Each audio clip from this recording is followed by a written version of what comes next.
Hi everybody, this is Cami from Cooking Mamas and Poppers.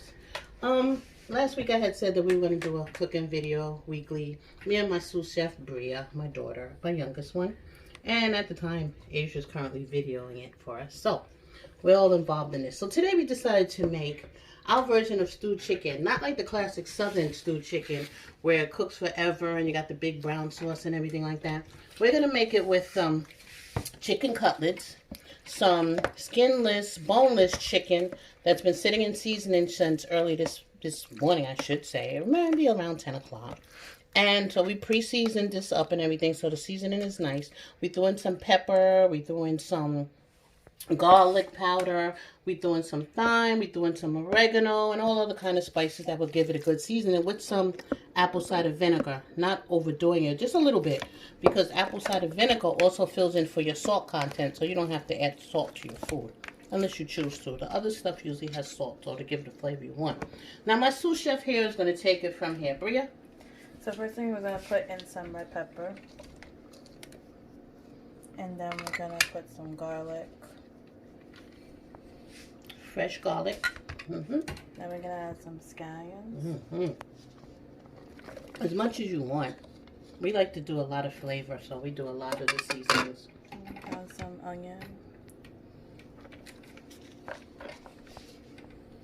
We're using the red onions because it gives it that extra zest. You can use the white onions if you want, or yellow onions, it's your choice.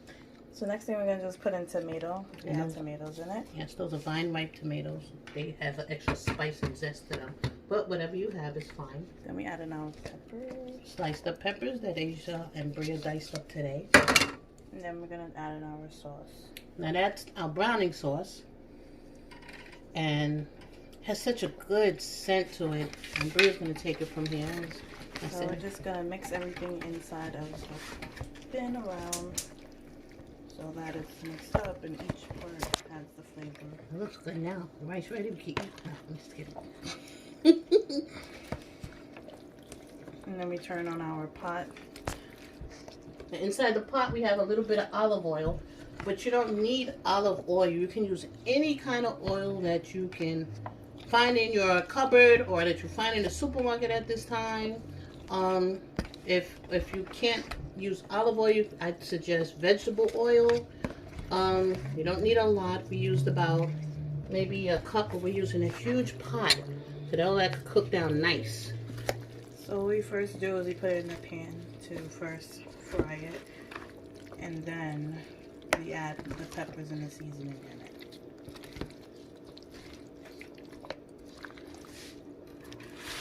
So now we're going to put the things in the pot. Okay, we're putting it into the pan, the chicken, with the seasoning. Whatever doesn't adhere to it, we're just going to pour it in after, because that little bit of oil that we have is also going to be your gravy and everything with that brown sauce on it. Okay, that sizzle. Woo! And we're going to cook this for how long, Bria? Not too long, just so it gets the coloring. And it'll be ready, right? No, and that's when we let it cook more after. This is just so it gets the coloring. Right.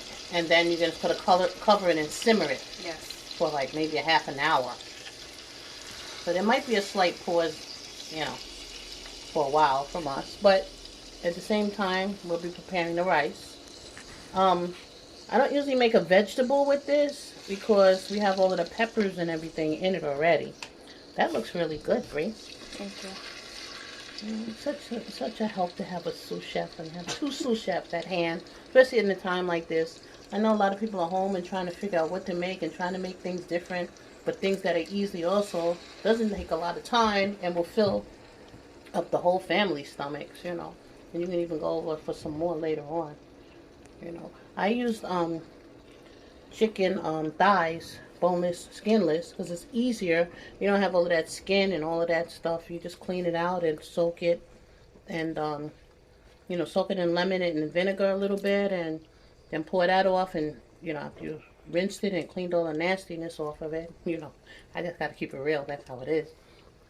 Some people don't do that, but we do that. We was raised like that, and I know most of y'all was too.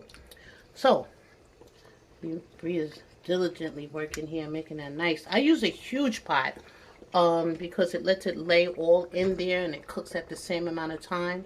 I've tried it before with a smaller pot and it just takes so much longer and it doesn't look as nice.